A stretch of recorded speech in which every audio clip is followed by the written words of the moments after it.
tarde a todos e a todas. Vamos começar aqui mais uma palestra desse ciclo de palestras denominado EPS-MS, ou seja, Estado, Políticas Sociais, Movimentos Sociais, História e Perspectivas. Se é que há perspectivas, mas então, aqui nós temos um núcleo que assiste a um curso,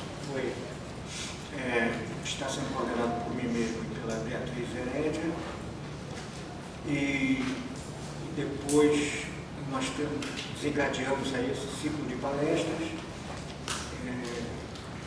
de temas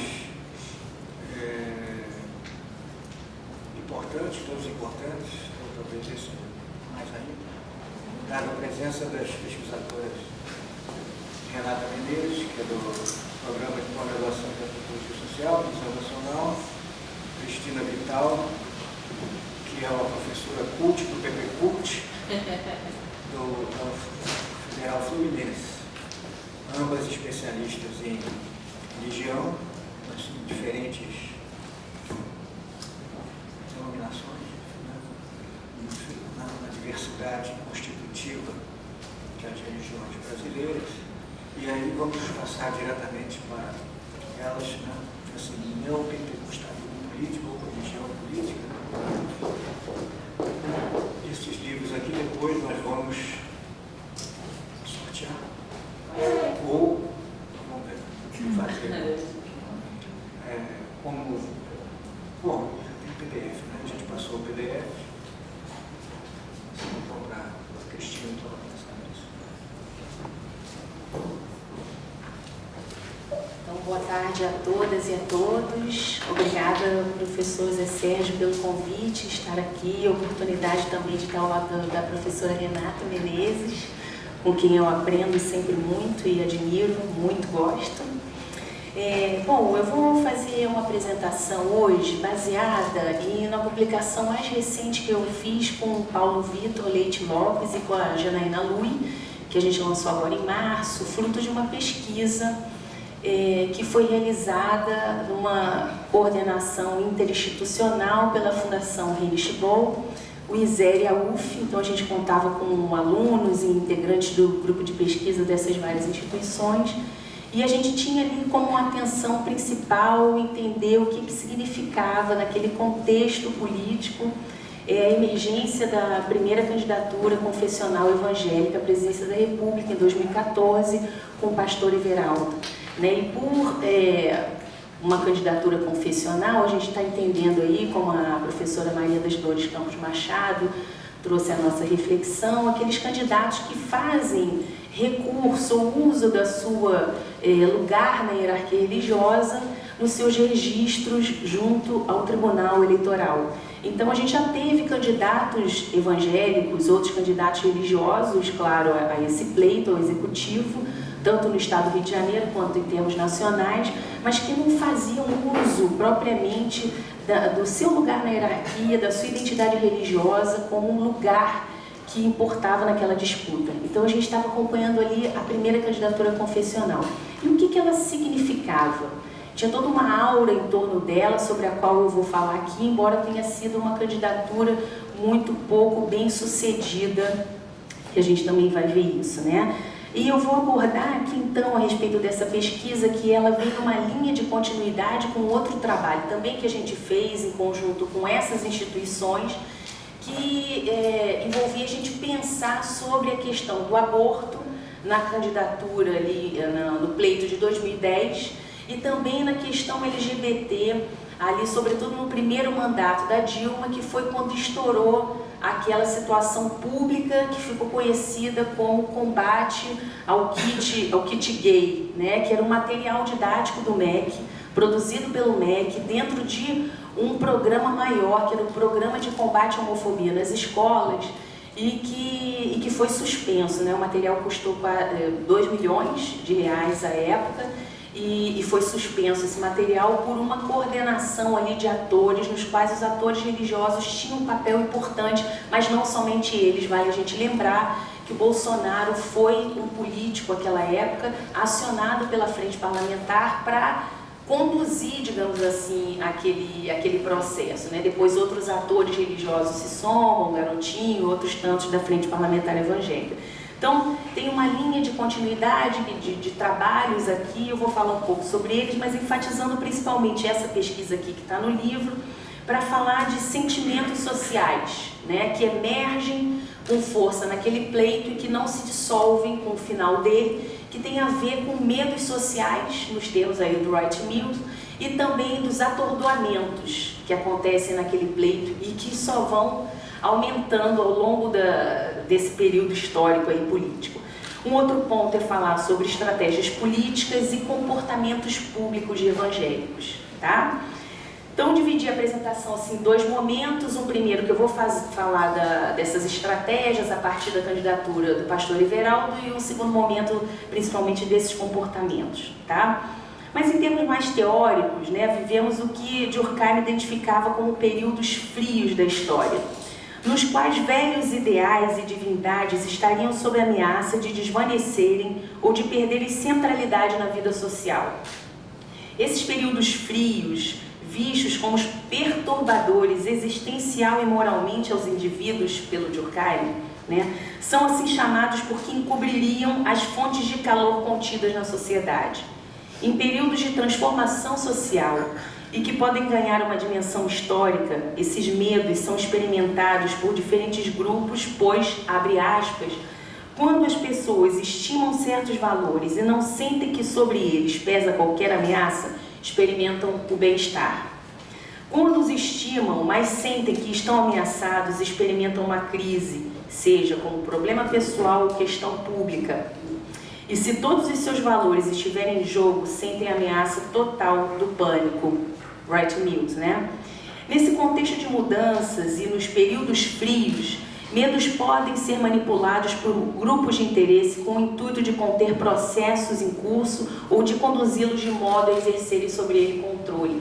Né? E é muito disso que a gente vem acompanhando na agenda pública desde 2010, com essa questão do aborto e LGBT e o curso que a gente foi identificando aí ao longo desse período, né?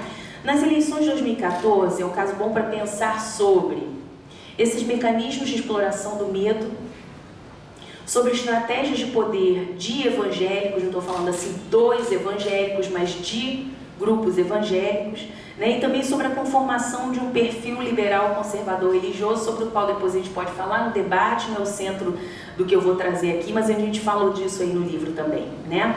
Em breves linhas, o clima, e eu vou recuperar com vocês um pouco esse clima da campanha, né, das eleições presidenciais de 2014, era de apatia, não sei se vocês recordam isso, né, mas tínhamos 11 candidatos que concorriam à presidência da República, envolvendo 32 partidos à época. Hoje temos 35 partidos, né, registrados. Apesar da grandeza dos números, não havia nada de novo. Os mesmos personagens, os mesmos discursos diante de 74% da população que dizia que o país precisava de mudanças. Em meio ao marasmo, a candidatura à reeleição da então presidente Dilma Rousseff saía favorecido. Acompanhando as matérias em jornais e revistas, observamos que se tentava produzir na primeira candidatura confessional evangélica à presidência da República a novidade do pleito. Mas isso não teve efeito, embora a mídia fizesse um grande esforço em apresentar aquela ali como o novo Enéas, o possível novo Enéas, o candidato que ia levar então aquele pleito para o segundo turno, né? O marasmo prosseguia e continha insatisfação, um medo que se revelaram o maior percentual de votos inválidos e abstenções da história até aquele momento. Em torno de 30% de votos inválidos e abstenções, o que veio aumentar na eleição aqui para o município, por exemplo, no Rio de Janeiro, que a gente teve 47% de votos nulos, brancos e abstenções. Aquela apatia foi quebrada por um fato brutal ocorrido logo no início da campanha oficial, a morte do então candidato Eduardo Campos. Ele estava em terceiro lugar nas pesquisas de intenção de voto. À sua morte, seguiu-se também uma grande atenção sobre quem assumiria a cabeça da chapa. Marina Silva, de vice, passou candidata pelo PSB. Chegou sob forte comoção de uma juventude que percebia em sua candidatura a possibilidade de ver acontecer uma mudança ética e política. Evangélicos também se somaram no apoio à sua candidatura, pois muitos achavam que a morte de Eduardo Campos foi uma espécie de encomenda divina para que Marina assumisse o poder, e o pastor Everaldo falou isso claramente na entrevista para a nossa pesquisa, né? E ele disse justamente isso, que ele teve uma perda significativa de apoio ali da base que estava com ele, de várias lideranças que estavam apoiando a candidatura dele, quando Marina assumiu a cabeça de chapa, né? Então, os jogos de ocultação e revelação envolvendo a identidade religiosa de Marina resultariam em uma sinuca. Seu eleitorado de base jovem progressista começou a temer que seu governo fosse tomado pelo obscurantismo, categoria de acusação fortemente mobilizada na direção de evangélicos no Brasil. A massa evangélica de perfil mais conservador também passou a desconfiar do discurso progressista de Marina, em muitos momentos identificados com a esquerda que vinha sendo identificada como aquela que vinha assumindo o lugar de apresentar na pauta política uma série de mudanças, essas mudanças em termos de valores que produziam esses sentimentos de medo, de transformação e que vinham sendo direcionados nesse sentido, né? Então ele estava em segundo lugar, mas Aécio passou e chegou no segundo turno das eleições com uma diferença em relação a Dilma Rousseff de apenas 8%. A presença de pastores no pleito em 2014 foi 40% maior. Então a gente tinha 270 candidatos pastores contra 193 candidatos pastores em 2010. Também as candidaturas confessionais aí, católicas, né, tiveram aumento com 15% de padres mais candidatos nessas eleições. Aqui vale a gente ver um quadro referente à composição da frente parlamentar evangélica no Congresso Nacional. Esses dados a gente teve a partir de um contato com a secretária da frente, né? E aí são 18 denominações representadas. Vale lembrar que, segundo os dados do IBGE, há quase 1.500 denominações evangélicas no Brasil hoje, sendo que, segundo dados da Receita Federal, a cada dia abre uma nova igreja no Brasil, né? Então a gente tem 18 denominações representadas, sendo a Assembleia de Deus a mais significativa, com 28 parlamentares, a Igreja Batista com 13 parlamentares, a IURD, a Universal do Reino de Deus, também com 13 parlamentares. Desses parlamentares, somente um é de partido, não é do PRB, né, do PROS. Isso chama atenção disso, porque a IURD sempre diz que o PRB não é um partido religioso, mas enfim. A Igreja Presbiteriana com 8, a Quadrangular com 4 e a Igreja Mundial do Poder de Deus, né? E em relação aos católicos, a gente tem a Pastoral Parlamentar Católica desde 91 no Congresso Nacional, mas em 2015, né, com essas condições de possibilidade de emergência do religioso no espaço público com tanta força, a gente foi acompanhar isso depois de modo mais expressivo ainda, durante, enfim, a votação do impeachment da Dilma, né, onde esse elemento religioso da família foi citado tantas vezes. Quer dizer, tem uma condição de emergência desse discurso em termos públicos, políticos, e aí a gente teve também a conformação, uma formalização da Frente Parlamentar Católica em 2015, com a liderança do deputado Givaldo Carimbão, que diz que o principal objetivo da Frente Parlamentar Católica é defender a Bíblia, tá? Defender a Bíblia dos ataques que a Constituição vem fazendo a ela, tá? E não, assim, nisso que o Pierotti chama de uma retorção do argumento, que em termos teóricos tem lá suas complicações, mas é interessante para a gente observar que ele, como deputado, né, que está numa casa como aquela, está dizendo que o principal objetivo da frente é defender a Bíblia dos ataques da Constituição, né? No plano estadual, o Rio de Janeiro vivia o que o prefeito do Rio, Eduardo Paes, chamou de um bacanal eleitoral. Numa linguagem poética, né, o contexto político poderia ser visto a partir do poema Quadrilha, de Carlos Drummond de Andrade. João, que amava Teresa, que amava Raimundo, que amava Maria, que amava Joaquim, que amava Lili, que não amava ninguém. Pois é, Dilma, que apoiava Pezão, que apoiava Aécio, que recebia Everaldo, que era amigo de Eduardo Cunha, que não amava ninguém, né? Não havia certezas, não havia nada ganho. Conservadores contra liberais, mas também religiosos contra religiosos, liberais contra liberais, direita contra direita, esquerda sem apoiar a esquerda. A fragmentação política no Congresso Nacional se ampliou com representantes de 28 partidos sendo eleitos, uma representação partidária ainda maior do que se tinha em 2010, né? Antes com 22 partidos, hoje com 28 partidos representados. E como eu disse, são 35 hoje registrados no TSE. No clima de atordoamento, também se confrontavam evangélicos e seus projetos de poder. De um lado, o PSC e majoritariamente a Assembleia de Deus, e de outro lado, o PRB e majoritariamente a Igreja Universal do Reino de Deus. Essa última parecia ter saído vitoriosa, né? Conseguiu dobrar o número de parlamentares de sua bancada no Congresso Nacional, enquanto o PSC teve um decréscimo em relação ao número de parlamentares eleitos em 2010. Elegeu 17 em 2010, em 2014 conseguiu eleger 12, enquanto o PRB, que tinha 10 parlamentares em 2010 eleitos, passam a 21 parlamentares, né? Mas o desenrolar dos fatos mostra o estrutural desequilíbrio dessa gangorra, né? Com o impedimento da presidente Dilma Rousseff e o início do governo interino de Michel Temer, o PSC ganharia destaque com a indicação de André Moura para líder no governo na Câmara dos Deputados. E aí, as categorias religião e tradição a todo momento eram conclamadas a explicar os posicionamentos, a tentar pacificar os ânimos. No caldo das antipatias, atordoamentos e ódios, a rejeição à religião cresceu no espaço público. Vem sendo localizada por muitos como o mal do Brasil atual, causador de discórdia, da intolerância, será, né? A religião como código emerge para comunicar posicionamentos, ora como meio de ocultar outras intencionalidades, ora como meio de identificação que fortalece o capital político. Mas de modo muito contundente, valores religiosos nessas eleições de 2014 e ao longo desses 2 anos, né, foram citados como fatos de tradição, algo maior do que a religião e o lugar que lhe for imputado na modernidade, né, algo do universo do privado, da crença, da escolha, né.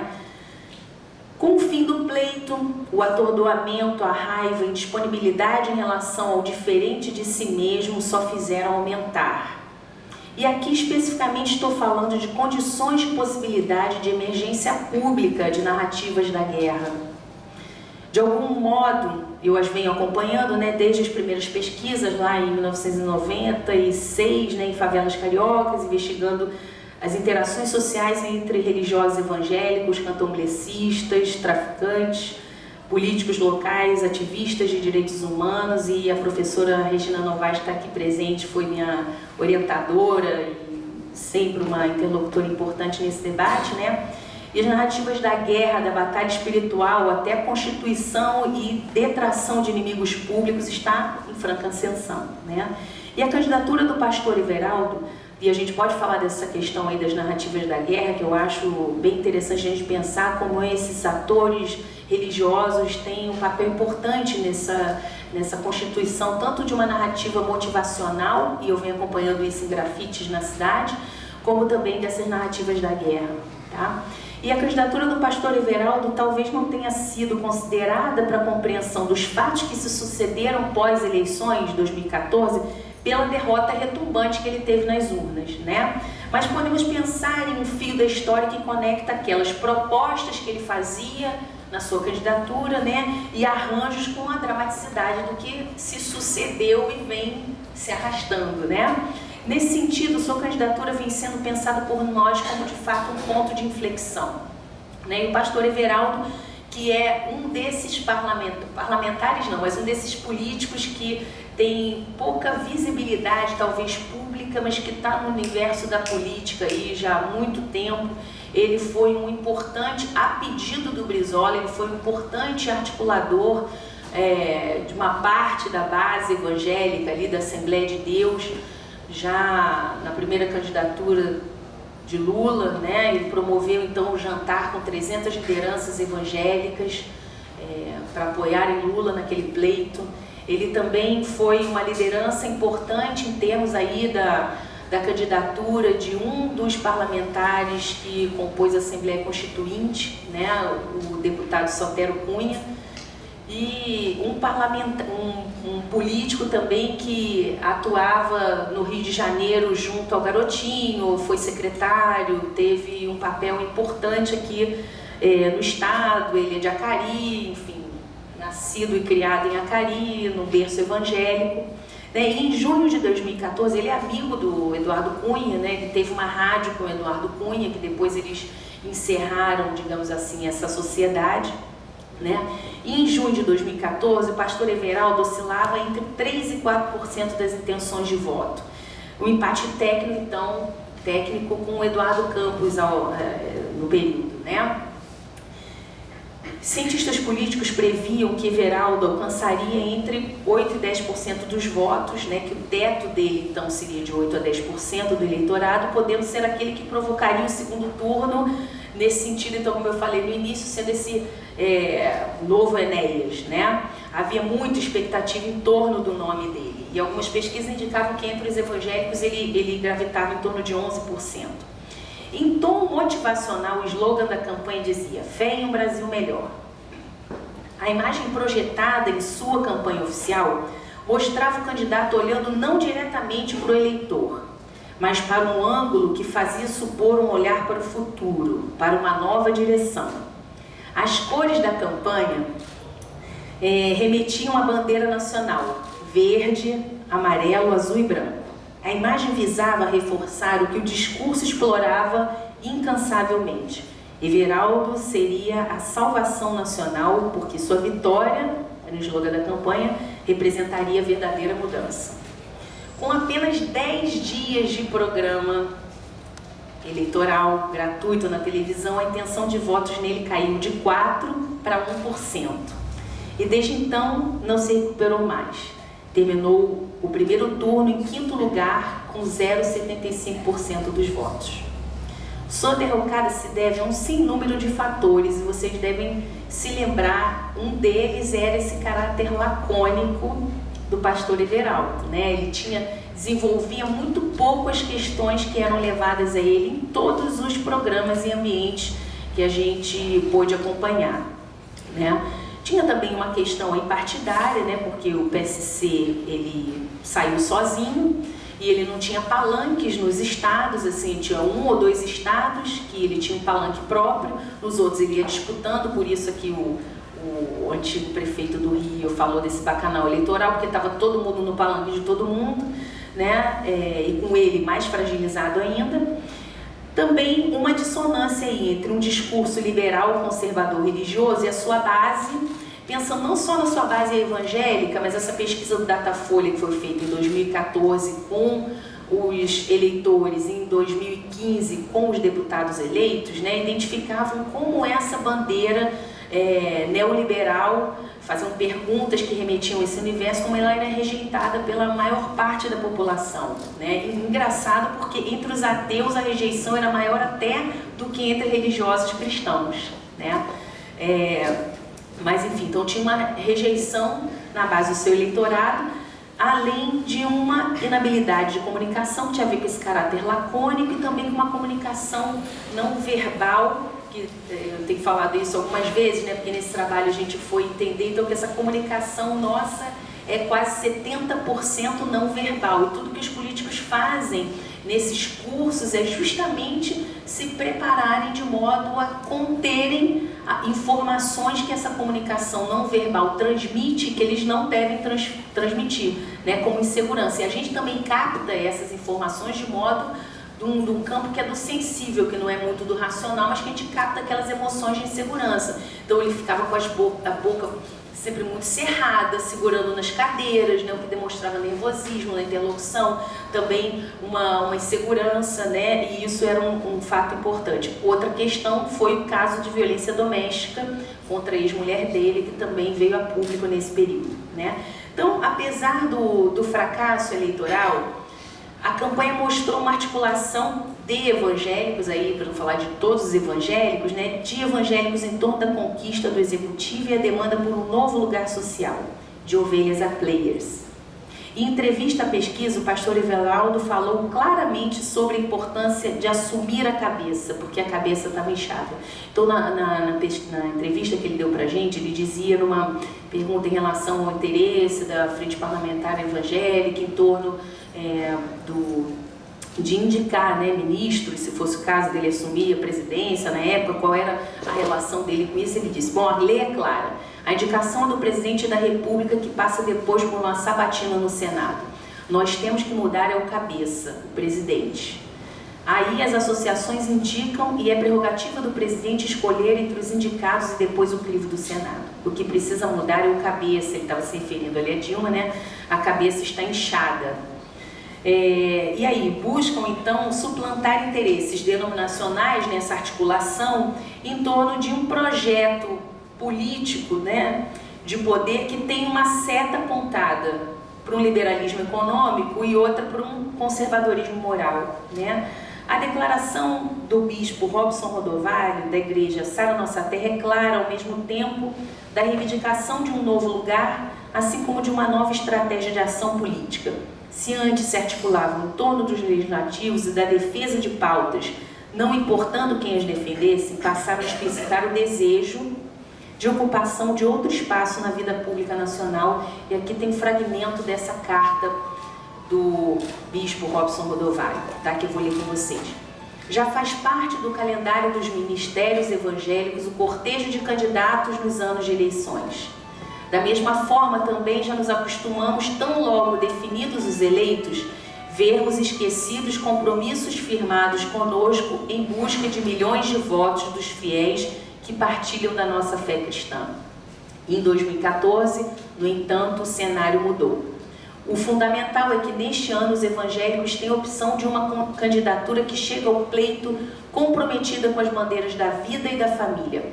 Por sua fé cristã, o candidato traz como pressuposto disposição para torná-las realidade. Então, qualquer compromisso que se faça pelo apoio do nosso segmento será com além disso e não por pelo menos isso.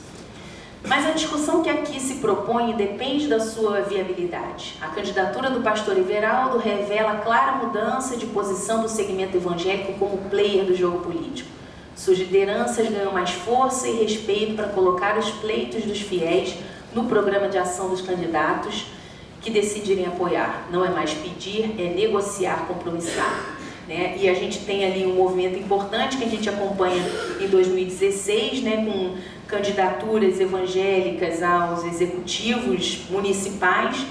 Então, o mesmo bispo Robson Rodovalho vinha acompanhando 100 candidaturas no Brasil. É claro que se a gente pensasse em termos percentuais, isso é pouco significativo em termos das 5.450 prefeituras que temos no Brasil, né? Mas havia ali 100 candidaturas que ele vinha acompanhando que eram potenciais vitoriosos, né? Que a gente vem acompanhando para ver qual foi a efetividade desse apoio, dessa articulação, né? Mas aqui eu vou dar um pulinho para o segundo momento da apresentação, para já também depois fechando, que tem a ver com pensar, quando a gente estava ao longo desse trabalho e acompanhando o movimento de juventude evangélica, e tanto pela via do grafite, como já falei para vocês que vem acompanhando na cidade, como nesses movimentos políticos e nas redes, né?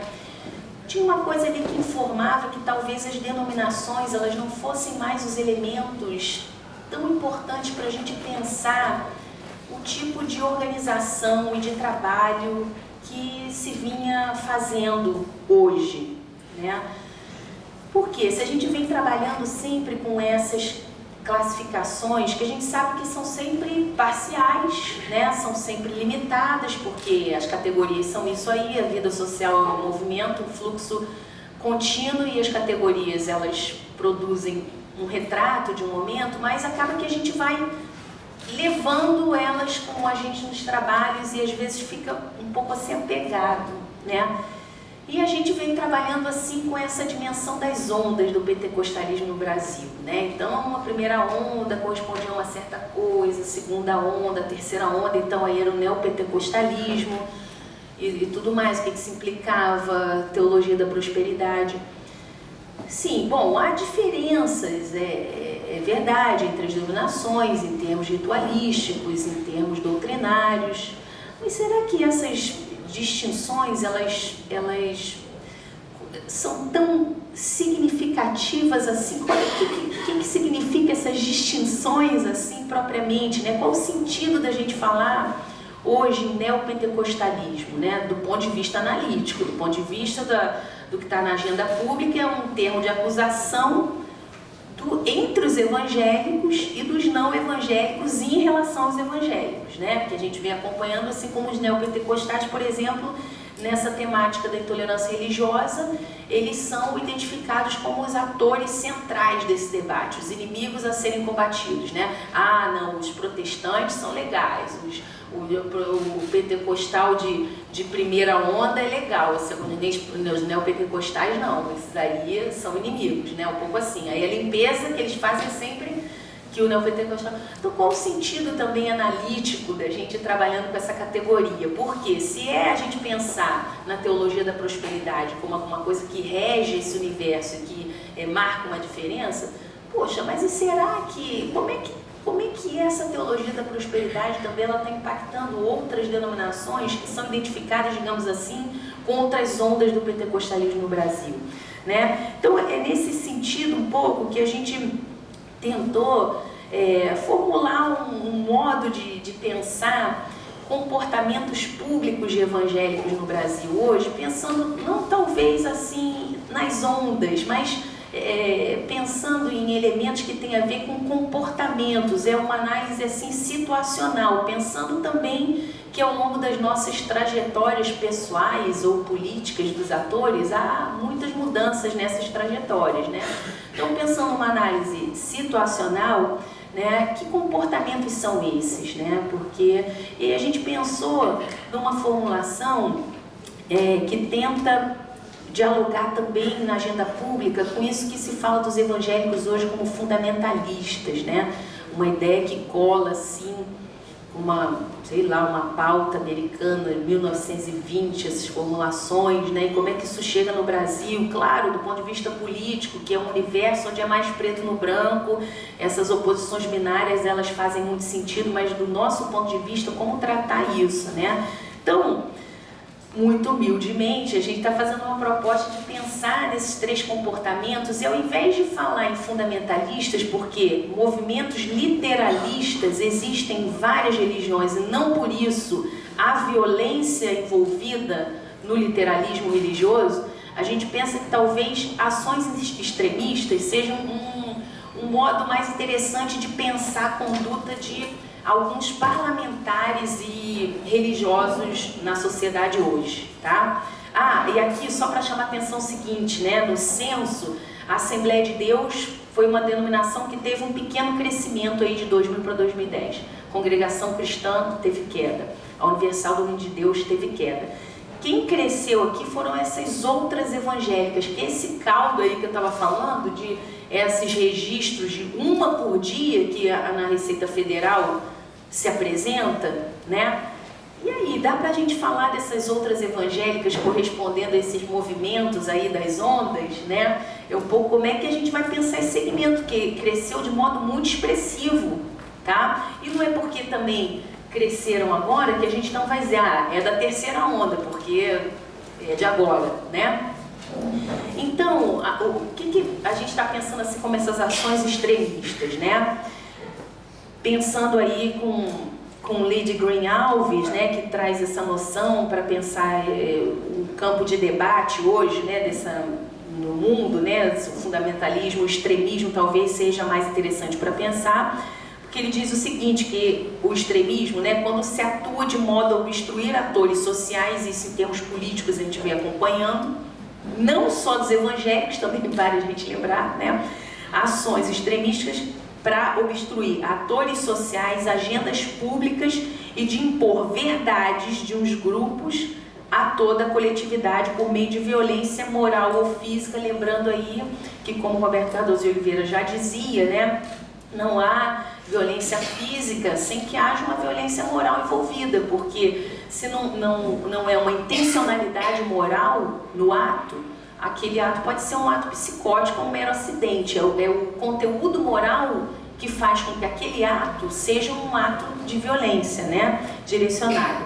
Então, o extremismo também advogaria o uso de medidas radicais para alcançar objetivos políticos, tá? E outra consideração sobre isso é que essas ações extremistas são caracterizadas, né, por serem radicais, intolerantes em relação às diferenças, tá? As ações extremistas aqui analisadas seriam caracterizadas, então, pela manipulação de uma perspectiva literalista da Bíblia, com vistas a punir com as próprias mãos aqueles que agem em desacordo com essa leitura.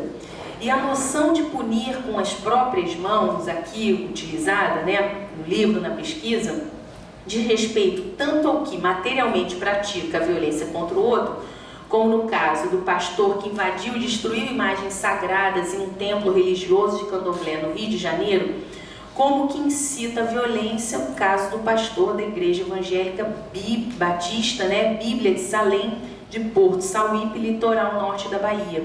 Ele expôs na fachada da igreja a seguinte frase: se um homem tiver relações com outro homem, os dois deverão ser mortos por causa deste ato nojento. Eles serão responsáveis pela sua própria morte. Numa segunda placa, fixada também na fachada da igreja, diz: você é livre para fazer suas escolhas, mas não é livre para escolher as consequências. Interessante, porque como vão articulando essa noção da liberdade, que o Emerson e outros autores também vêm analisando bastante, né? Outra coisa que também, esse post no Facebook, é que chama a atenção para as condições de possibilidade de emergência desses discursos e narrativas da guerra, né?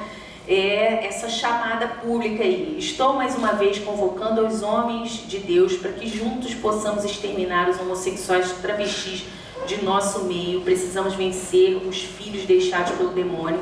Para maiores informações, Mato Grosso sem demônio. Era a campanha, né?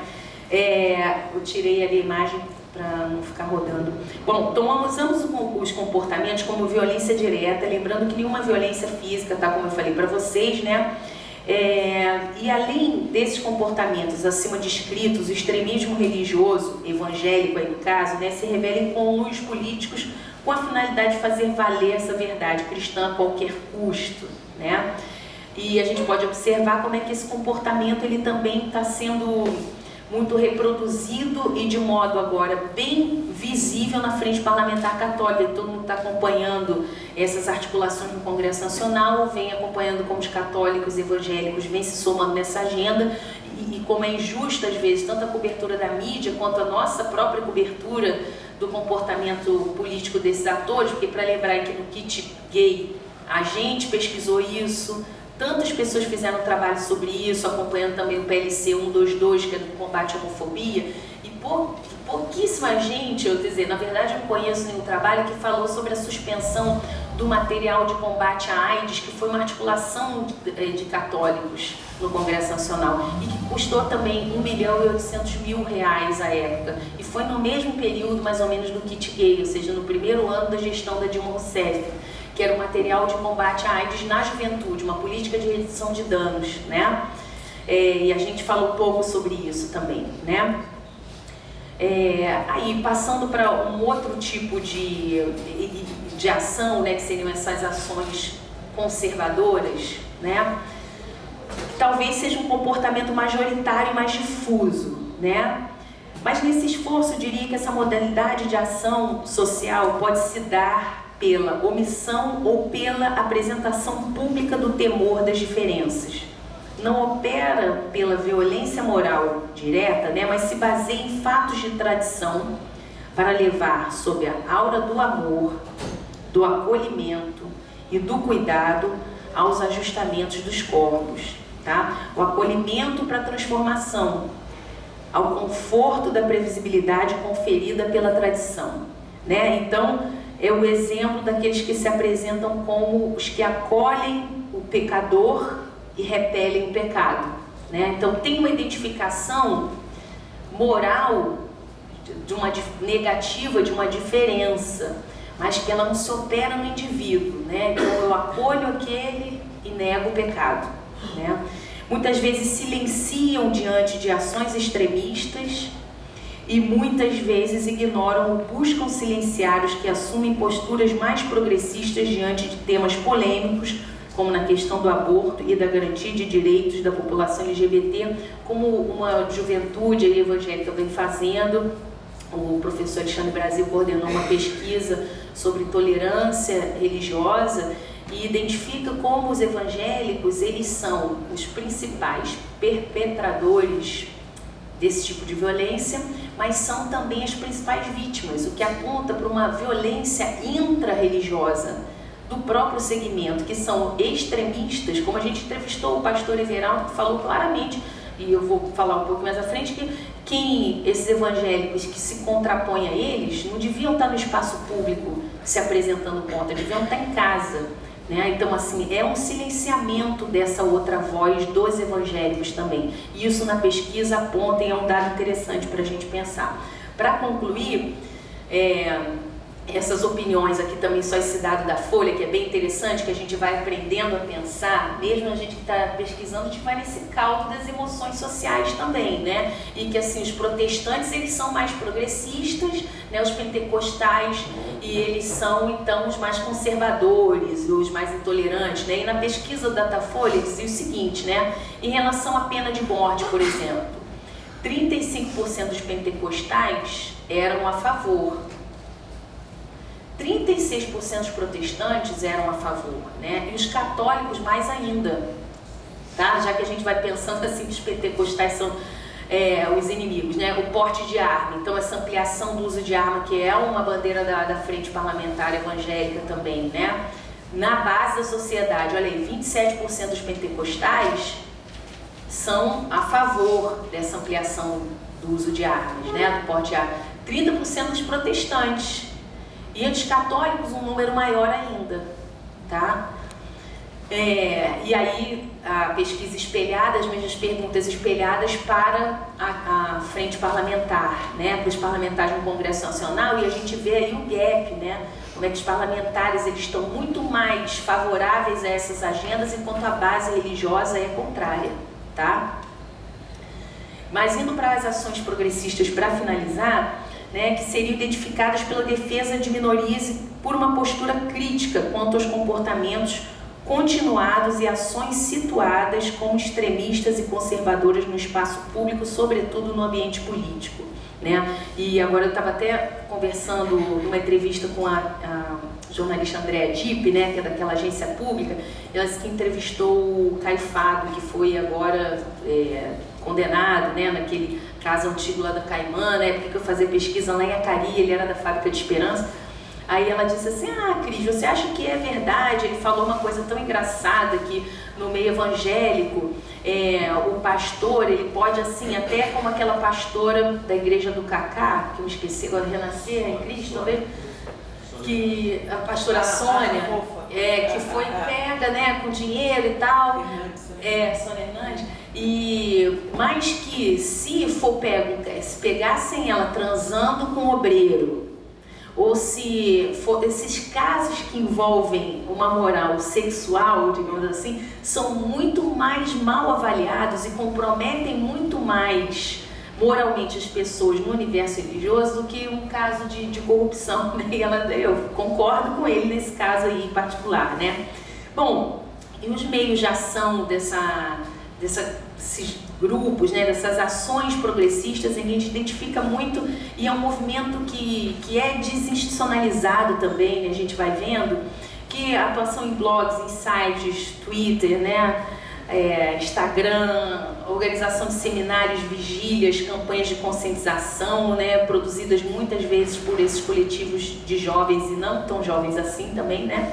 E um exemplo de ação progressista que, digamos assim, sofreu uma represália no Congresso, né, que foi esse decreto de maio de 2014, de autoria da então presidente em exercício Dilma Rousseff. E é um decreto que instituía a Política Nacional de Participação Social, PNPS. e o Sistema Nacional de Participação Social, com o objetivo, abre aspas aí, de fortalecer e articular os mecanismos e as instâncias democráticas de diálogo e a atuação conjunta entre a administração pública federal e a sociedade civil. Políticos integrantes da Frente Parlamentar Evangélica se manifestaram publicamente contrários ao decreto, chamando-o de ditatorial.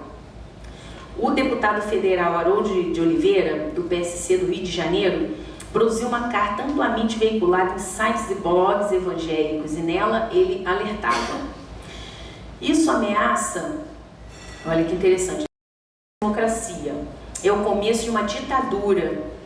Essa medida foi feita de maneira similar na Rússia, conhecido como os Conselhos Soviéticos, em Cuba, na China e também na Venezuela. Cria os conselhos populares, usurpando dos representantes legítimos do povo o direito de legislar. É complicado e perigoso. Olha aí o pânico moral, o medo, porque as pessoas não sabem muito bem o Conselho Soviético, aquilo tudo começa a parecer que faz um sentido e vai numa narrativa crescente, a pessoa fica meio perdida, É o grande projeto do PT para amordaçar a nação, comandado pelo segundo homem mais forte do partido depois do Lula, que é o Gilberto Carvalho, comunista de carteirinha. Evangélicos associados à missão integral, marxismo, esses que consideramos aqui como tendo ações progressistas, foram acusados de esquerdopatas. Não vou nem dizer por quem, mas todo mundo já sabe, a gente não deve falar o nome dele por aí para não fortalecer, Não. Valdemorto, não pode falar. Exato. Deveriam ter ficado em suas casas, como depois o pastor Everaldo disse para a gente em entrevista, Então, um quantitativo crescente de coletivos vem atuando, propagando uma mensagem motivacional de fé e esperança. O pastor Henrique Vieira, que estava até com a gente no lançamento do livro, tem o projeto Esperançar, que são os combates internos aí dessa narrativa da guerra, essa narrativa motivacional, a partir da recuperação de um cristianismo primitivo, o qual a figura de Jesus contra os poderosos e próximo às bases sociais ganha força. Interessante quem assistiu Daniel Blake, que eu tinha muita vontade de escrever lá para o Kendrick, porque ali tem uma produção de uma equivalência ali com a figura de Jesus que é muito interessante, porque aquele que estava sendo detratado pelo sistema era um carpinteiro. Aí ele fazia os peixes, aí ele dava aqueles peixes para os pobres, não vendeu para ninguém, porque quando ele foi vender os móveis, ele não vendeu os peixinhos, que era uma esperança. O alimento meio lúdico que ele dá para aquelas crianças. Aí depois tem aquela figura que é meio a Madalena ali, que é aquela mulher que está numa franja social danada e acaba recaindo na prostituição e que depois vai chorar sobre o corpo dele ali, enfim. E aí aquele enterro vazio, que eram só os franjas da sociedade, Para quem não viu, até que spoiler, mas porque vem ao caso. Mas, diante dessas colocações, qual o sentido da gente falar em neopentecostalismo em termos analíticos, Em políticos existem muitos, Então, Enfim, para finalizar, ao contrário do que o Durkheim dizia desse período que a gente está vivendo, como períodos frios, eu digo assim que eles são muito quentes, até positivos mesmo. Eu acho que a gente tem um exercício de fortalecer esses vários atores sociais que vêm produzindo narrativas diferentes, interessantes, e é o momento da gente fazer isso, Porque vemos essas forças sociais em grande disputa, avançando em algumas agendas, retrocedendo em outras, Mas a gente segue acompanhando e tentando interferir do melhor modo, Obrigada mais uma vez pelo convite. Apesar de primeiro agradecer demais o convite da Beatriz e do José Sérgio por estar participando desse curso, acho que é uma relevância enorme, ainda mais nessa conjuntura que a gente vive, Acho que é muito importante o curso sobre movimentos sociais, Primeiro, esse também prazer de estar compartilhando essa mesa com a Cristina Vital, com quem eu tenho uma parceria consolidada já, eu sempre aprendo muito com ela, E acompanho as pesquisas e o diálogo com ela eu acho sempre estimulante, Só que para tratar do tema proposto, na verdade, eu não vou falar de igrejas neopentecostais e política no sentido estrito, né? Eu vou falar num outro sentido, mais amplo, sobre evangélicos e cultura brasileira, e vou fazer a pergunta: onde está a política, onde está a religião nessa confusão toda, né? E aí, para tratar desse tema proposto, eu estruturei, se ficar um pouco longo eu vou enxugar para a gente poder conversar, né? Mas eu estruturei a minha fala da seguinte maneira: primeiro eu vou trazer algumas observações sobre a perspectiva de abordagem que eu vou fazer para o tema, né? Ou numa expressão mais atual, eu vou falar do meu lugar de fala, né? E depois eu vou trazer alguns tópicos sobre como uma antropóloga que pesquisa catolicismo no Brasil pode e precisa enfrentar essa questão do neopentecostalismo e da política, né? E, por fim, se houver tempo, eu espero que haja, eu vou falar de 4 situações sociais em que eu identifico disputas políticas, né, por parte de grupos, seja neopentecostais, pentecostais ou evangélicos. Eu também concordo com a Cristina, vou falar disso, que essas definições não devem ser tomadas no sentido muito forte, né? Enfim, mas vou trazer 4 casos, me baseando no trabalho de 3 jovens pesquisadoras, né? E na pesquisa do EC Santos, que é uma pesquisa coletiva que eu desenvolvo desde 2013 sobre a devoção a Cosme e Damião no Rio de Janeiro, com meus 2 orientantes que estão aqui, que é a Morena Freitas e o Lucas Bartolo, e outros colaboradores, né? Então, a primeira coisa a aclarar é que essa concepção de política que eu vou adotar não é de uma política partidária ou de disputas eleitorais, né? Ela está muito mais próxima de uma noção de micropolítica, de disputas de poder no cotidiano, ou de uma ideia do Bourdieu, né, de disputas de poder simbólico, né, considerando que o poder de representação legítima do mundo social produz efeitos sociais concretos nesse mesmo mundo. Fui revisitando o trabalho de uma colega precocemente falecida, a Clara Mafra, que eu encontrei uma formulação interessante para definir um pouco as minhas preocupações atuais. Eu acho que seria preciso a gente compreender quando e como as religiões estão usando as armas da cultura, né? E em suas disputas por espaço, visibilidade, recursos e legitimidade no contexto nacional. Eu considero que os casos que eu vou trazer para discutir com vocês, eu escolhi a tese da Raquel Santana sobre a Marcha para Jesus, a tese da Olívia Bandeira sobre o mercado de música gospel, até a dissertação da Isabela Bocídio sobre as disputas religiosas em torno do calendário nacional, e essa minha própria pesquisa sobre os doces de Cosme Damião, estão justamente demonstrando que a disputa política se dá também por uma redefinição de cultura nacional.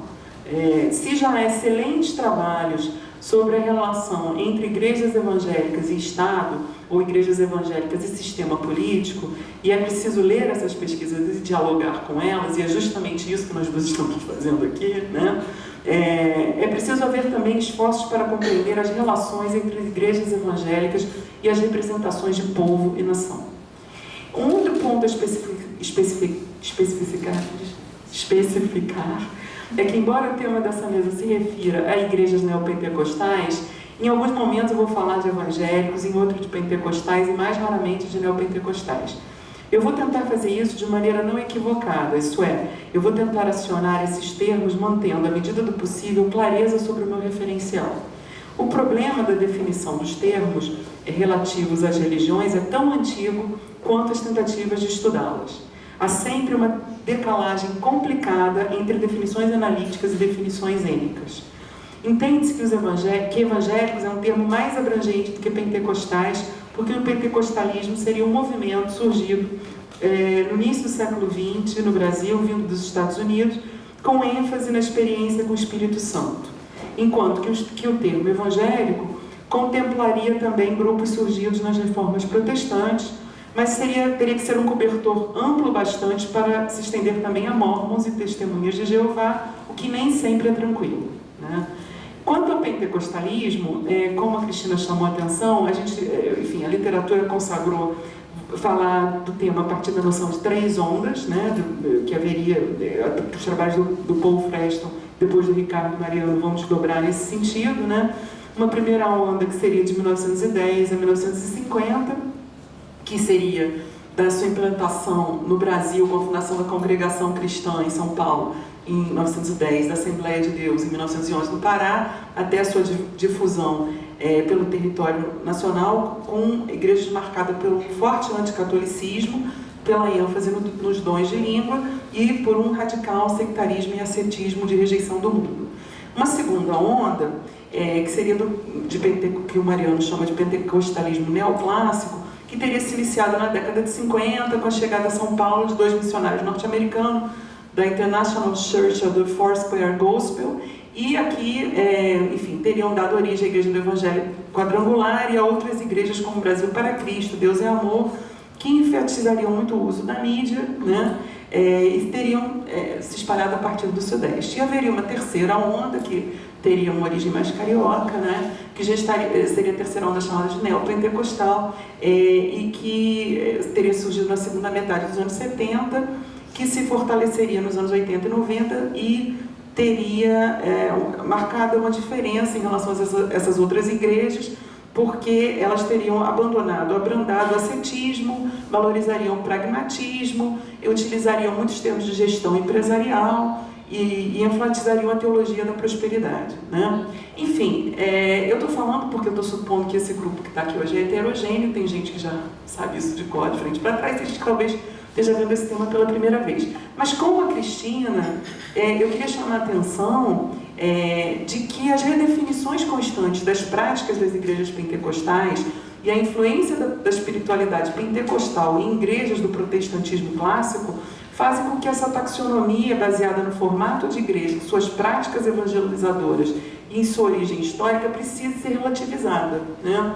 O pentecostalismo não é apenas uma forma organizativa, ele é uma forma de espiritualidade que pode contagiar igrejas mais antigas, o que, para usar um termo nativo, provoca sua renovação, são igrejas renovadas, né?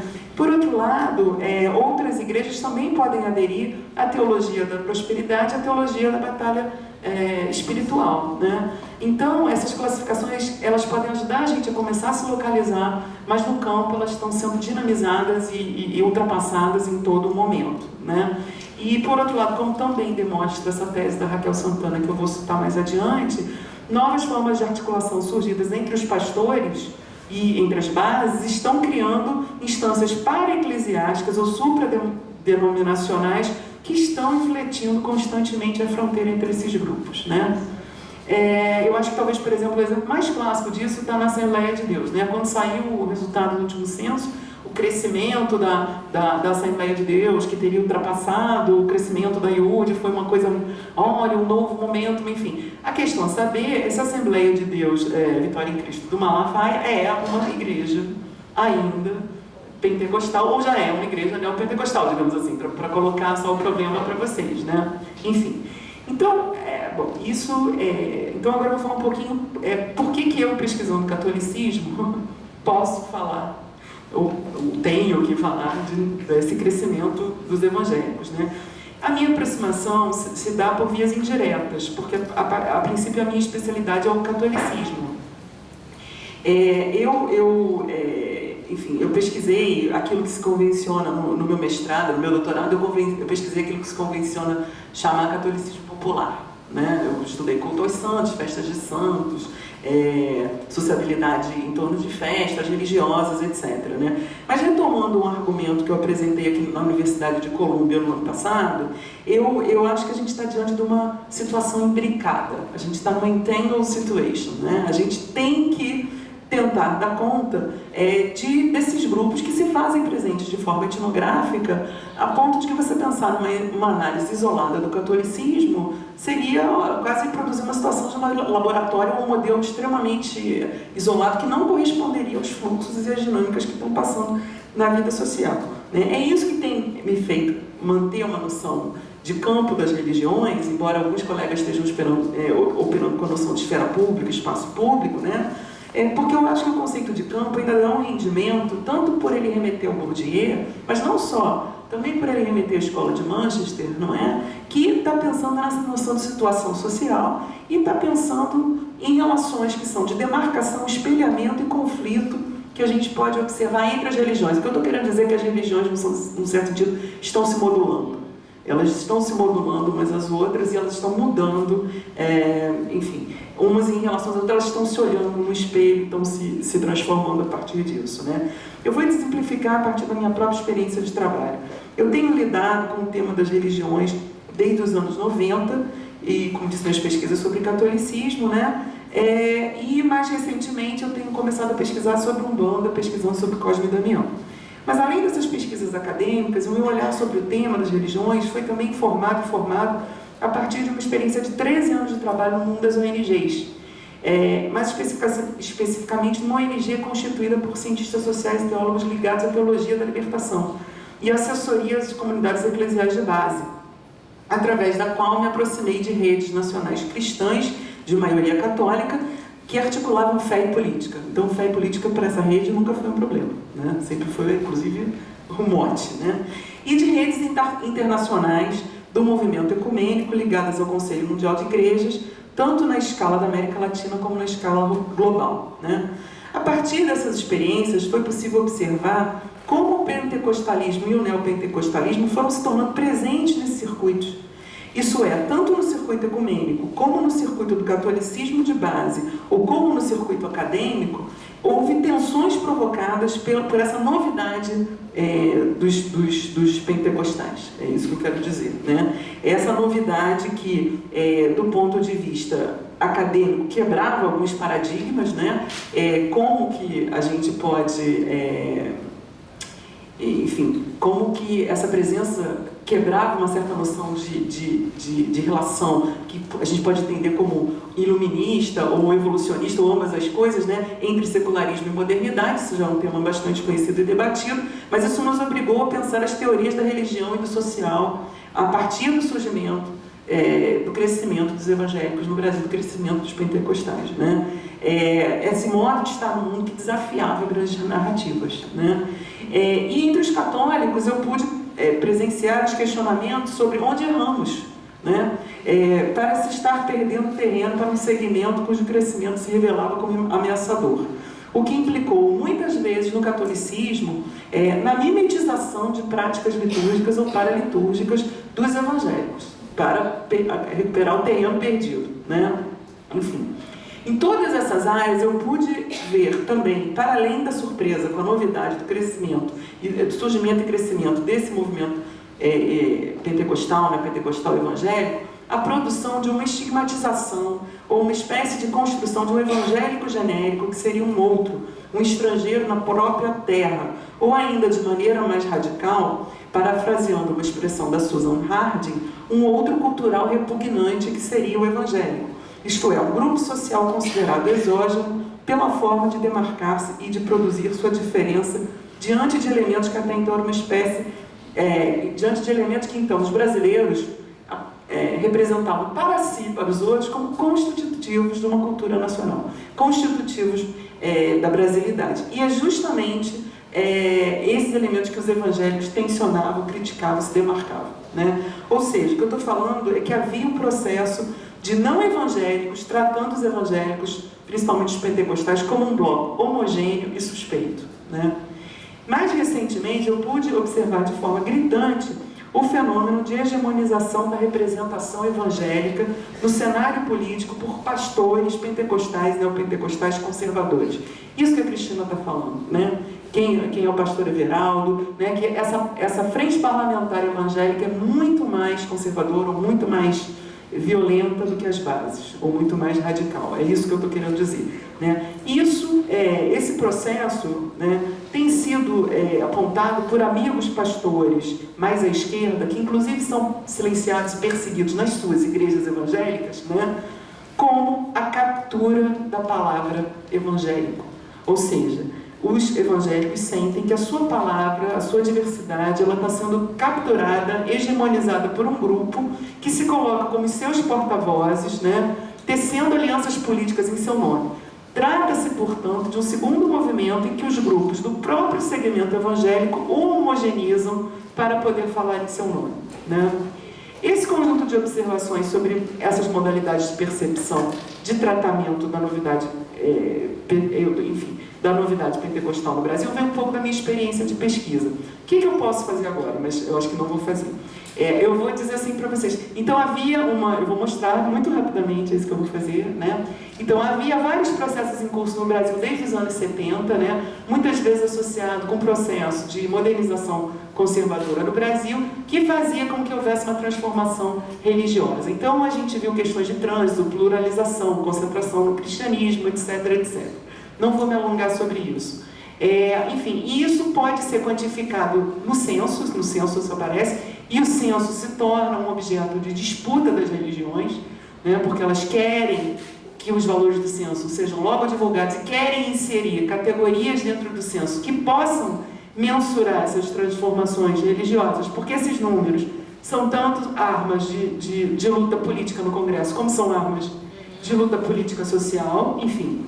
Mas você tem uma transformação que você quantifica no censo, né? Quantificada não se atém ao censo, porque, enfim, por exemplo, esse é um trabalho do Ronaldo Almeida, que eu cito muito, de 2004, que ele tenta pensar a questão do trânsito religioso, quais religiões estão indo para onde, né? Isso está publicado na RBCS, é um trabalho de 2004, né? E nesse trabalho ele chama a atenção que num survey realizado na Grande São Paulo, em São Paulo, uma entre quatro pessoas tinha trocado de religião na década anterior, e um survey realizado na periferia de São Paulo, uma em cada três pessoas tinha trocado de religião. Então você tem uma dinâmica, né, que vem se acentuando desde os anos, essa é a minha pesquisa, depois eu vou falar dela, mas enfim, você tem uma dinâmica que vem se acentuando dos anos 70 até hoje, de transformação e crescimento, e essa dinâmica de transformação e crescimento sendo disputada pelas religiões e dando um mapa social, né? Isso já foi interpretado de várias maneiras. A interpretação que eu cito sempre, porque eu gosto muito do trabalho, gosto muito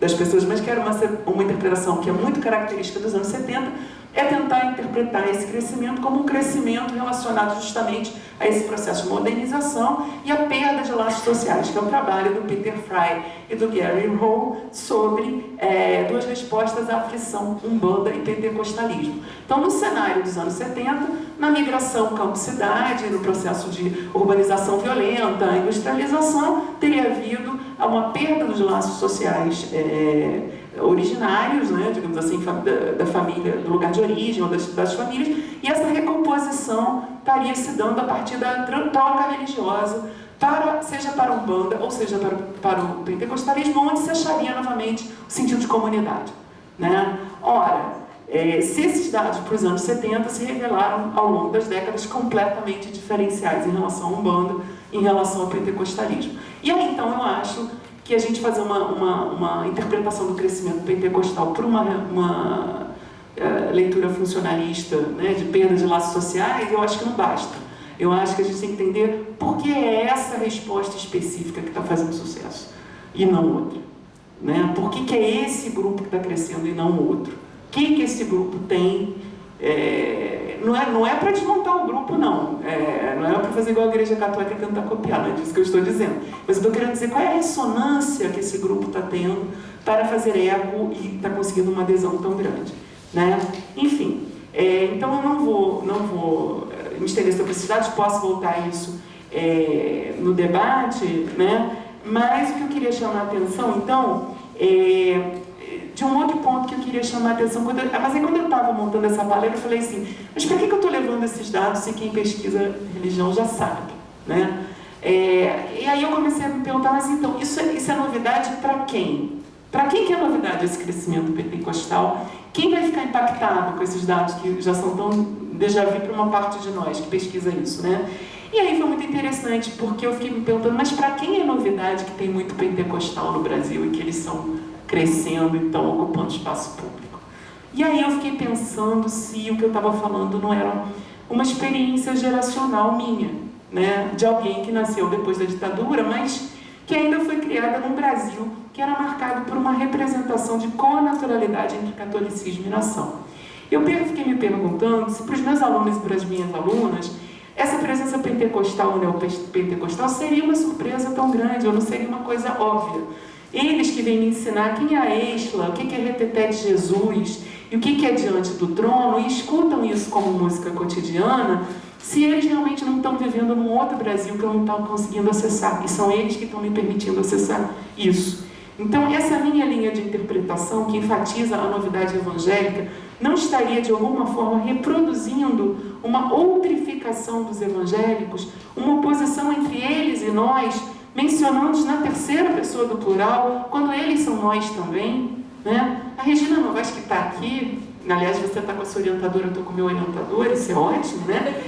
A Regina Novaes, que está aqui, já nos chamava a atenção no artigo de Comunicações do ISE de 94, que houve uma mudança no perfil dos alunos de Ciências Sociais do IFIX, em que o religioso aparecia com nitidez, ou com mais nitidez do que ela tinha experimentado, e era mesmo acionado como justificativa de ingresso nas Ciências Sociais. Né? Enfim, o que eu estou propondo aqui é que a gente desenvolva uma atitude reflexiva de pensar em que medida o nosso incômodo, a nossa surpresa com o crescimento do segmento evangélico não se dá por uma série de preconceitos que nós temos com o tema da religião e de rupturas, e das rupturas que esses evangélicos estão provocando com as imagens instituídas que nós temos de Brasil. É um pouco essa provocação que eu queria fazer. E aí eu volto para essa questão dos 4 trabalhinhos que eu queria citar, se vocês me permitirem, ainda houver tempo, que é a tese de doutorado da Raquel Santana, a tese de doutorado da Olívia, a dissertação da Isabela e a minha pesquisa. Né? A tese de doutorado da Raquel Santana, eu tive a oportunidade de arguir essas 2 teses de doutorado agora em 2017. Uma foi a da Raquel Santana, foi defendida no Museu Nacional, orientada pelo Antônio Carlos Souza Lima, e é sobre a Marcha para Jesus, como eu disse para vocês. E ela é um trabalho extremamente interessante, aprendi muito criativo, porque ela tenta ler a Marcha para Jesus a partir das teorias antropológicas do ritual e da noção de imaginação política, que ela pega do Benedict Anderson, das comunidades imaginadas, né? E ela opera em diversas análises, diversas escalas de análise, mostrando desde as instâncias de organização da Marcha para Jesus até os grupos de jovens que são mobilizados para participar dela, e se pergunta não apenas como a Marcha para Jesus se desenvolve, acontece, o que ela é, mas quais são as articulações necessárias para literalmente botar essa marcha na rua. E ela vai demonstrando, então, entre outras coisas, muitas coisas que ela demonstra, a articulação entre a frente parlamentar evangélica e a música gospel, muitas vezes passando por relações de parentesco, ou seja, casamento, né? Casamento e etc. E aí ela mostra... Casado com uma cantora gospel, né? Pastora Everalda casada com uma cantora gospel, né? Você vê que a gente está em diálogo. Enfim, mas ela vai mostrando também, isso eu acho importante a gente chamar a atenção, a gente prestar atenção, aliás, a série de eventos em que os pastores se reúnem para além das denominações e para além das igrejas, né, para articular suas pautas de ação. E aí, como também nessas pautas de ação, a teologia da batalha espiritual é posta em prática, né? Ela é posta em prática em ações. Em resumo, após eu ler a tese da Raquel, eu fiquei assim, nossa, aqui está uma das redes de articulação do golpe de 2016, está aqui, tá. O segmento evangélico está aqui. Mas dentre outras coisas interessantes que eu acho que eu aprendi com essa tese, eu destacaria ainda 2. Esses encontros, esses lugares, tempos de articulação de pastores e outras lideranças, são lugares de se fazer política, são lugares de se fazer política religiosa e são lugares de se fazer religião. A religião não se faz só na igreja. Isso ajuda a gente a pensar por que eles estão indo para o Congresso para consertar, para proteger a Bíblia, porque a religião não se faz só na igreja, não é isso? Então, olhando de perto, não se sabe se é possível estabelecer distinções nítidas entre o domínio da religião e da política, e não fica claro qual seria o interesse último desse grupo. Não, ou seja, o que eu estou querendo dizer é que não necessariamente eles estão manipulando para conseguir poder político, manipulando a religião para conseguir poder político. Muitas vezes eles também podem estar manipulando a política para conseguir poder religioso. E é isso que eu queria que a gente prestasse um pouco atenção, né? Ou seja, é uma articulação religiosa em busca de poder político ou uma articulação política em busca de poder religioso? Né? O fato é que dessa nebulosa surgem instâncias interdenominacionais, e eu chamei de para-eclesiais, que estão operando com muita força e promovendo articulações eficazes, e que não estão previstas nos nossos modelos clássicos de pensar como igreja congregacional ou igreja episcopal, enfim. ou igreja hierárquica, igreja comunitária, não está dando conta mais do que está acontecendo. Não sei se é uma quarta onda ou o que está acontecendo, né? Ou se a gente ainda precisa botar em onda, mas enfim. Achei muito interessante essa troca da denominação pela ação, porque você está trocando um nome por um verbo, e isso dá uma outra noção de processo que eu acho interessantíssima a proposta de vocês, né? Enfim, e por outro lado, a própria marcha para Jesus é claramente um lugar de experiência religiosa. Então, como a gente pensa o religioso além da igreja, o religioso no espaço público, etc., né? Outra coisa que eu aprendi nessa tese foi essa noção de sacralização da rua, né? Está aqui Patrícia Bima, que trabalhou já com Umbanda, né? E ela sabe o que é o imaginário da rua, né? O perigo da rua, o lugar da rua, o lugar do povo de rua, o que vem da rua, a oposição casa e rua, né? E se eles estão indo para a rua sacralizar a rua na Marcha para Jesus, o que eles estão fazendo em termos da gente pensar, enfim, um apelo? O que eu estou querendo chamar a atenção é que é um apelo, apesar de eles se representarem como ruptura, como novidade, como demarcação, eles estão operando com imagens muito fortes, muito presentes no imaginário brasileiro. Eles estão dizendo que o diabo está na rua. E se você lê o discurso desses pastores, por um lado, uma combinação de um discurso empreendedorista de marketing norte-americano com imagens que ecoam naquilo que o Otávio Velho chamou de uma cultura bíblica brasileira, porque são imagens quase do messianismo. Então, tem uma performance aí que conjuga muito bem elementos de uma modernidade com ecos profundos de imaginário da cultura brasileira, né? Ela chama de imaginação, eu estou chamando de imaginário, poderíamos falar de representação também, né? E o mais interessante que eu achei é que, enfim, a gente opera com essa categoria de representação política e vem muito do debate da sociologia, da ciência política, etc., mas tem teorias nativas de representação. Porque tem toda uma teologia sobre o que é a igreja, o que é Deus, o que é o Cristo, o que é a igreja como corpo de Deus, e o que é o membro da igreja como...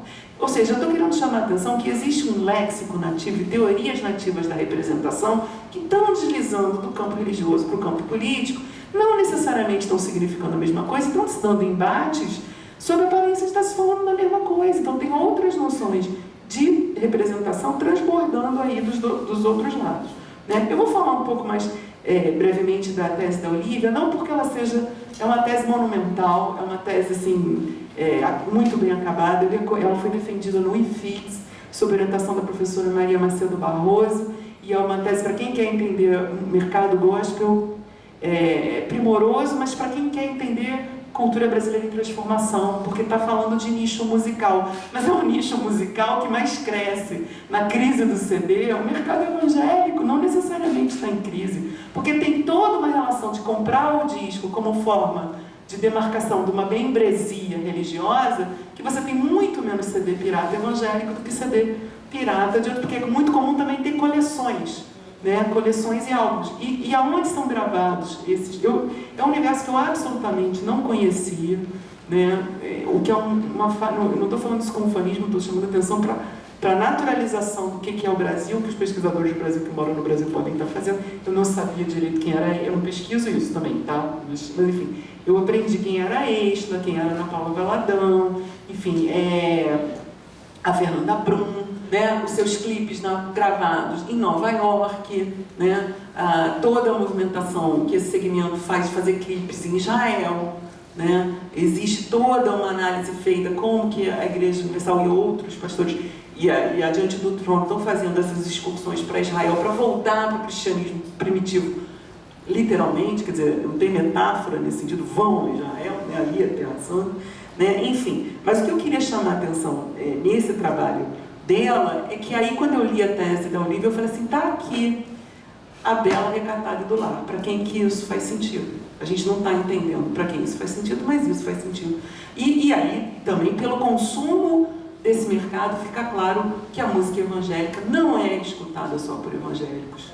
Ela tem uma ressonância muito mais ampla do que só o segmento evangélico.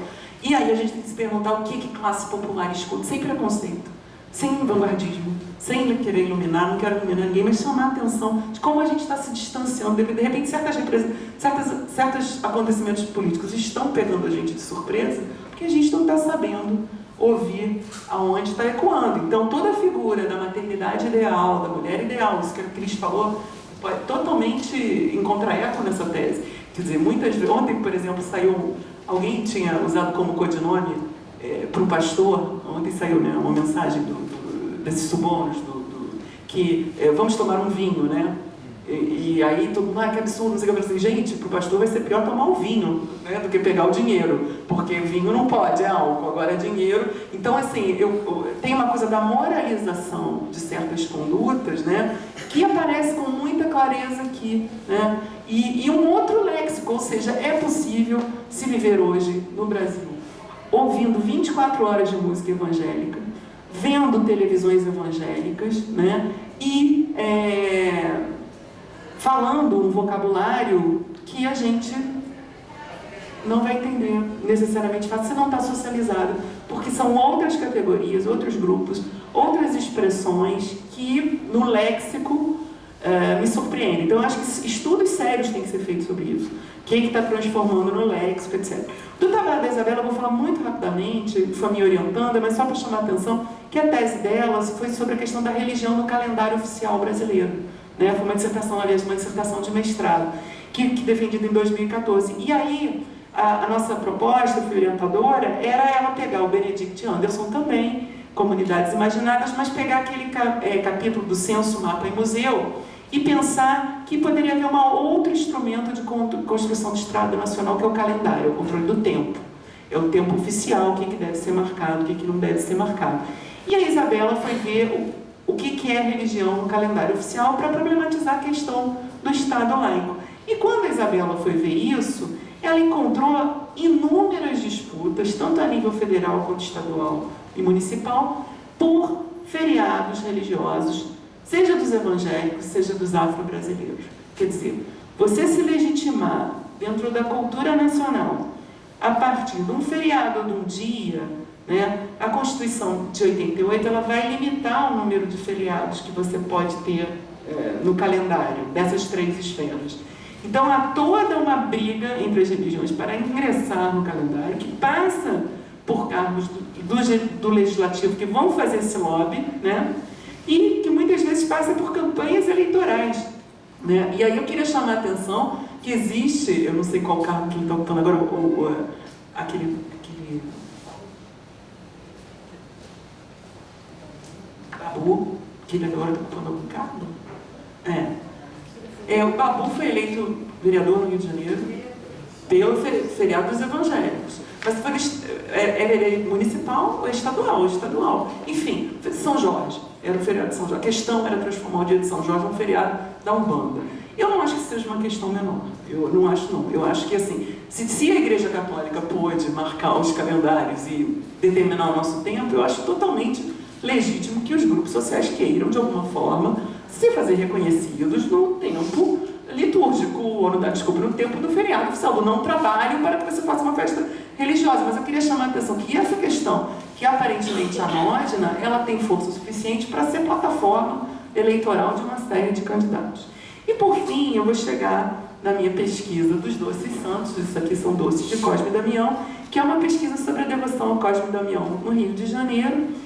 Eu não sei se vocês sabem, mas no Rio de Janeiro costuma-se comemorar, não só no Rio de Janeiro, mas muito no Rio de Janeiro, a festa de Cosme e Damião se dando saquinhos de doce para crianças nas ruas da cidade, né? É uma tradição, os santos são oficialmente católicos, né? Mas é uma tradição que se associa com os IBs do candomblé, né? Mas também com a ibejada das crianças, né? Quer dizer, as crianças da Umbanda, e aí essa distribuição de doces acontece na cidade. A gente está correndo atrás de doce desde 2013, né? A gente tem corrido coletivamente atrás de doce, né? E a gente tem acompanhado famílias, porque nos interessa pensar a religião não só na igreja, mas na casa, na família, no cotidiano, né? Então a gente tem acompanhado famílias que generosamente têm deixado a gente fazer esse acompanhamento, comprando doces, ensacando doces e distribuindo doces e armazenando doces, né? Esse feliz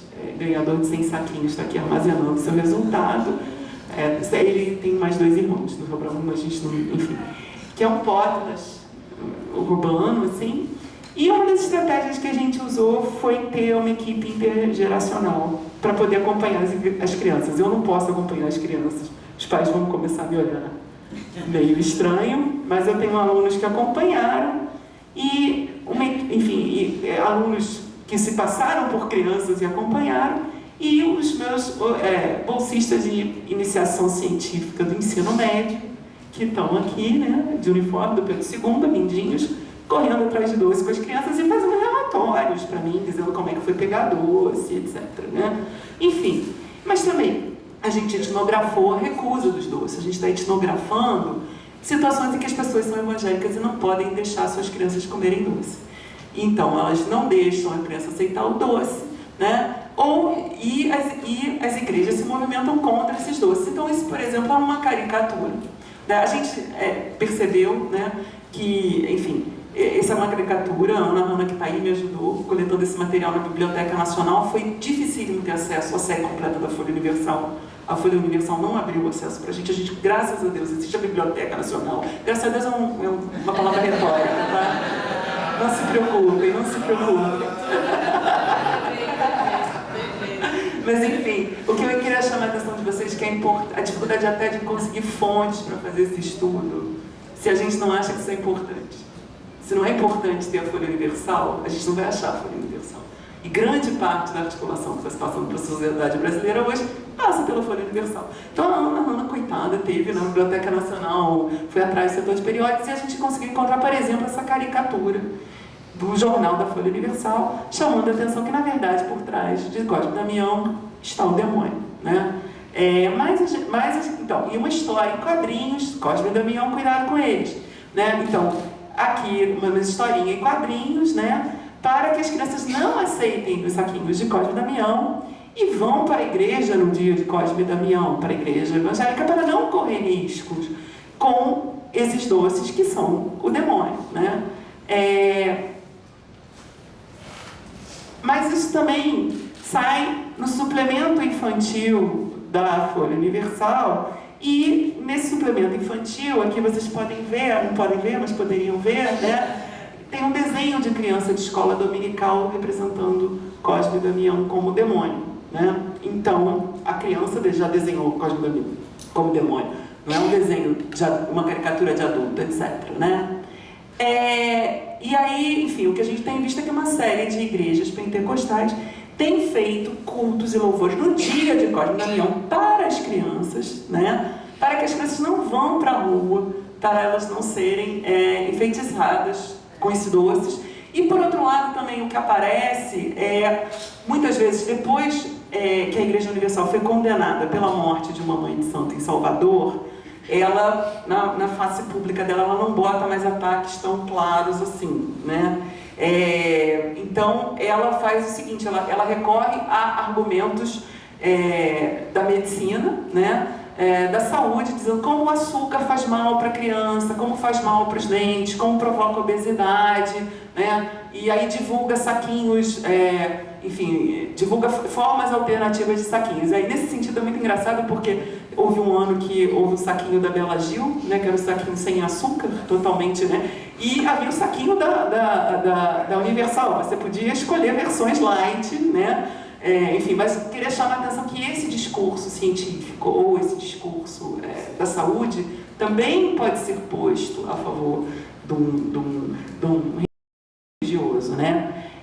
Enfim, e por fim, o projeto Nova Vida, de Vila da Penha, que a Mariana Freitas fez etnografia, que oferece saquinhos de Jesus, os mesmos doces num saquinho de Jesus, né? Mas eles são abençoados pelo pastor, e isso faz toda a diferença. Ora, quem é antropólogo sabe que consagração faz toda a diferença, né?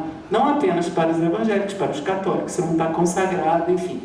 Bom, então isso é um pouco para mostrar como que, de uma escala macro a uma escala micro, essa presença está afetando no sentido da Jean Fabre Sadar, mas enfim, afetando a sociedade brasileira como um todo, e é preciso lidar com isso, né? Então, para concluir, primeiro, enfim, que não é concluir, mas, enfim, agradecer essa oportunidade de organizar algumas coisas que eu tenho pensado, de verbalizar algumas inquietações e intuições e ouvir vocês, eu queria chamar a atenção que nessa minha fala a religião pode ser entendida como cultura, como turismo, como música, como evento público, como comércio, como estilo musical, como marco no calendário, como dar e pegar doces ou como recusar doces. E aí o que eu queria chamar a atenção é menos para uma certa onipresença da religião, não é disso que eu estou querendo falar, mas eu estou querendo chamar a atenção de que é possível dissolver a essência da religião e pensar na performatividade desse termo, né? E não gostaria, como eu mostrei para vocês um pouco da pesquisa, falando da condenação dos doces pelos evangélicos, eu não gostaria de terminar sem semente de esperança, que também aprendi com Regina Novaes, que é muito importante. Mas eu queria chamar a atenção que os meus alunos do Pedro II eram evangélicos e nunca tinham pego doce. E eles estavam muito felizes porque eles tinham podido pegar doce, e eles puderam pegar doce porque as mães deles autorizaram eles a pegar doce, porque era ciência, e era uma pesquisa do Museu Nacional. Então as mães assinaram a autorização, eles tinham 14, 15 anos, não podiam sair sem autorização, e eles pegaram doce. Então o que eu estou querendo dizer com essa frasezinha da esperança final? Que a gente não pode tratar esse bloco como hegemônico. Ele é muito mais complexo do que isso. E ou a gente se dispõe a exercer uma atitude compreensiva, ou a gente vai estar deixando de se relacionar com grande parte da sociedade brasileira, tá?